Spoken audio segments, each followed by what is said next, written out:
Hola, ¿cómo están los chicos de sexto?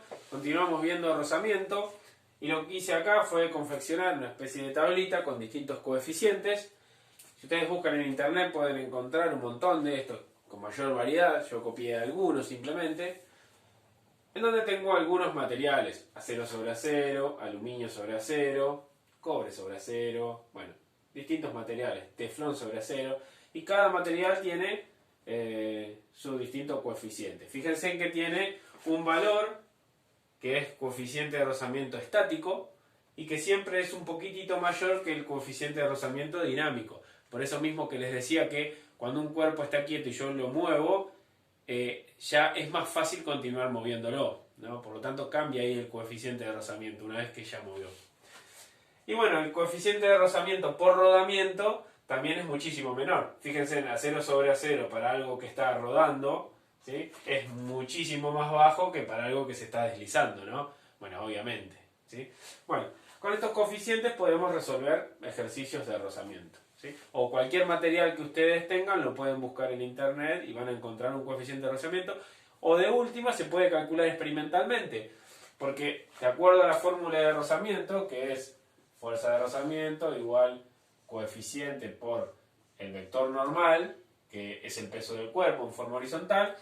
Si uno despeja el coeficiente de rozamiento, va a quedar que la fuerza de rozamiento dividido la normal o el peso del cuerpo es igual al coeficiente. Por lo tanto, yo puedo agarrar un objeto cualquiera, deslizarlo, medir la fuerza, y si mido la fuerza y calculo el peso del cuerpo y la normal, puedo saber qué coeficiente de rozamiento tiene, ¿sí?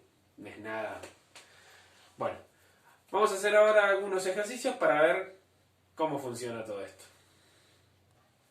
Bueno, vamos a resolver aquí un ejercicio que dice: un bloque de acero de 1000 newton de peso está apoyado sobre una superficie de acero. ¿Cuál será la fuerza necesaria para moverlo y cuál para continuar moviéndolo? Bueno, ahí ya hice mi pequeño esquema. Tengo un bloque de acero, tiene un peso de 1000 newton y yo ya dibujé también la normal, ¿sí? Que también va a valer 1000 newton en este caso porque el cuerpo está horizontal. Bueno, ¿qué tendría que hacer? Aplicar la fórmula. ¿Cómo calculo el rozamiento? Bueno, va a ser el coeficiente de rozamiento por el valor normal, o el peso en este caso. Pero bueno, tengo que calcular primero utilizando el coeficiente de rozamiento estático, y luego, y eso me va a dar la fuerza que tengo que hacer para moverlo, y luego calcular la fuerza utilizando el coeficiente de rozamiento dinámico para saber con qué fuerza después luego lo voy a continuar moviéndolo. Bueno, primero lo primero. Calculamos la fuerza de rozamiento para el caso estático, ¿no? Así que esto va a ser, si recuerdan la tablita que teníamos acá, coeficiente de rozamiento estático para el acero sobre acero era 0,74, que ya lo habíamos usado. Y el coeficiente de rozamiento dinámico, o cinético también, era 0,57. Ay, me equivoqué. 57. Bueno, así que utilizo esos valores. En este caso va a ser, vamos a poner acá, 0,74 por 1000 newton.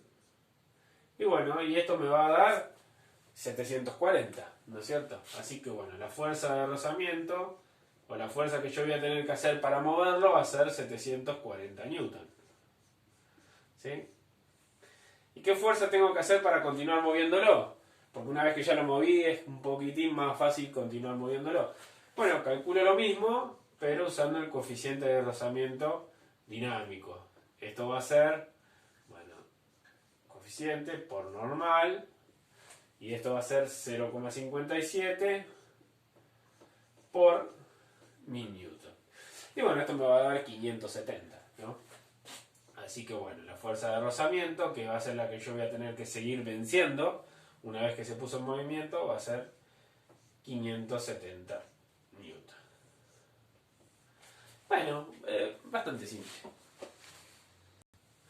Aquí tenemos otro ejercicio en el cual nos dice: un automóvil de 1500 kilogramos de masa se mueve a velocidad constante. ¿qué fuerza debe seguir haciendo el motor para mantenerla? ¿No? Supongamos que es una velocidad baja, ¿no? Porque si la velocidad es alta, ya también tenemos rozamiento con el aire, con el viento, que habría que tenerlo en cuenta. Supongamos que nuestro auto va bastante despacio. Bueno, entonces sus gomas van a rozar con el asfalto y eso le va a producir, bueno, pérdida de energía. Por lo tanto, el motor debe seguir funcionando. Todos saben que si nosotros apagamos el motor, el auto se termina frenando, ¿no? Bueno, si el rozamiento no existiera, yo podría apagar el motor del auto y continuar con velocidad constante el resto de la eternidad. Bueno, sabemos que eso no pasa. Bien, ¿qué tenemos que hacer? Calcular el rozamiento, simplemente que ahora vamos a usar el coeficiente de rozamiento por rodamiento, o por rodadura. Y nos dan como dato la masa del auto, que son 1500 kilogramos de masa. Bueno, 1500 kilogramos de masa, si yo lo quiero expresar en peso, en newton, lo que tendría que hacer es multiplicarlo por 9,8, que me da 14.700. Y eso van a ser el peso en newton. Siempre me conviene utilizar el peso en newton. Porque también podría utilizar kilogramos fuerza y directamente diría mi peso es de 1500 kilogramos fuerza. Nada, se puede hacer tranquilamente. Simplemente que la fuerza del luego de rozamiento me va a quedar expresada en kilogramos fuerza. Bueno, lo hacemos en los dos. Bueno, el peso del auto va a ser 14.700 newton. O también 1500 kilogramos fuerza. ¿Sí? Bueno, ¿qué tengo que hacer? Aplico mi fuerza de rozamiento. Vamos a calcular mi fuerza de rozamiento. Esto va a ser el coeficiente de rozamiento por rodamiento por la normal, que va a ser, en este caso, como es horizontal, coincide con el peso del cuerpo. ¿Sí? Y va a ser 14.700 newton. ¿Sí? Bueno. Me fijo en la tablita que habíamos confeccionado hoy, cuál es el coeficiente de rozamiento de goma sobre concreto, ¿no? Que lo teníamos ahí abajo, creo que era 0,015. Sí, bueno, entonces utilizo ese coeficiente por el peso del auto, que en este caso coincide con el valor normal. Bueno, y esto me va a dar, hacemos la cuenta. Bueno, y aquí resolví la cuenta y me dice que el motor debe seguir funcionando para seguir aplicando una fuerza de 220 newton para poder mantener esa velocidad constante y así vencer el rozamiento. Aquí abajo hice lo mismo, pero en vez de utilizar newton utilicé kilogramos fuerza y el resultado me dio en kilogramos fuerzas, ¿sí? Ambas son lo mismo en dos unidades diferentes, en newton y en kilogramos fuerza. Esta es la fuerza que tiene que estar venciendo el motor y por lo tanto tiene que seguir funcionando. ¿Sí? Bueno, aquí tenemos otro ejercicio en el cual dice, si al automóvil del ejercicio anterior le ponemos ruedas de acero y lo colocamos en las vías del tren, ¿qué fuerza deberá hacer el motor para mantener la velocidad constante? ¿Sí? Bueno, le sacamos la rueda que tiene el auto, le ponemos rueda de fierro y lo ponemos en la vía, ¿no es cierto? Nos fijamos ahora, el coeficiente de rozamiento va a ser de acero sobre acero y tiene este valor. Bueno, entonces con este valor calculamos lo mismo, el rozamiento. Tenemos los mismos datos porque el peso del auto es el mismo. Como el peso del auto es este y es horizontal, la normal es exactamente igual, entonces reemplazo los valores. Va a ser 0,0025 por 14.700 newton. Bueno, y esto me va a dar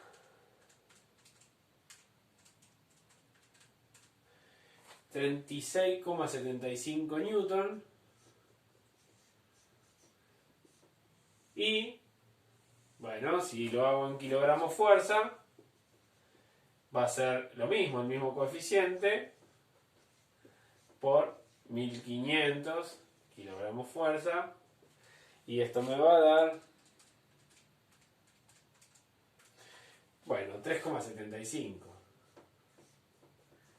Bueno, si quieren, fíjense y comparen el resultado que nos dio ahora con el ejercicio anterior y van a ver que nos dio bastante menos, ¿sí?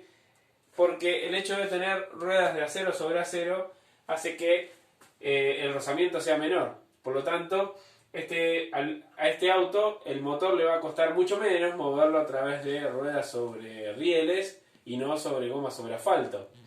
Y si comparan los resultados, esta es una de las consecuencias por las cuales un tren, por ejemplo, consume muchísimo menos que la misma cantidad de peso transportada en camiones. Si ustedes agarran la cantidad de peso que transporta un ferrocarril y lo transportan en camiones, van a gastar muchísimo más gasoil, porque van a tener muchísimo más consumo, porque tiene muchísimo más rozamiento precisamente, ¿sí? El tren es un transporte muchísimo más económico para transportar cargas, ¿no? Bueno, este ejercicio nos muestra eso. Bueno, espero que lo hayan entendido. Nos vemos la próxima.